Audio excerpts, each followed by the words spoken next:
isa sa pinakamasarap na adobo, yung adobo na walang toyo. Tinusta lang natin yung ating bawang at tinabi. Then ito yung baboy. Gigisa lang natin siya. Konting asin lang sa ating baboy. And rest mo lang ng ilang minuto. Yan.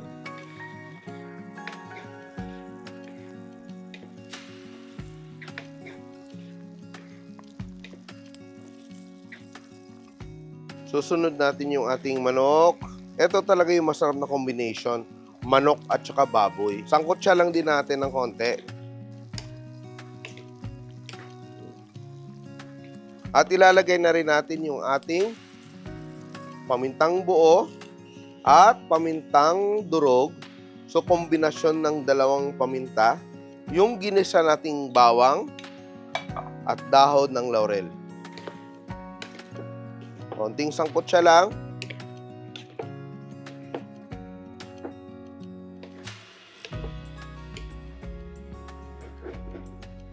Suka.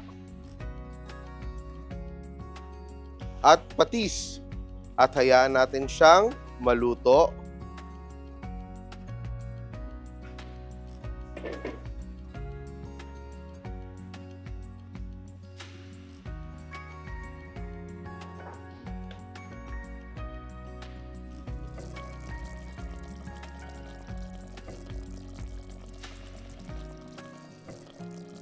Ang sarap ng ulam natin, eto, adobong puti, napaka-simple, basic ingredients, combination of pork, chicken, at atay ng manok.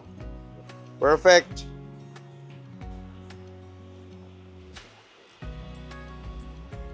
Kain na!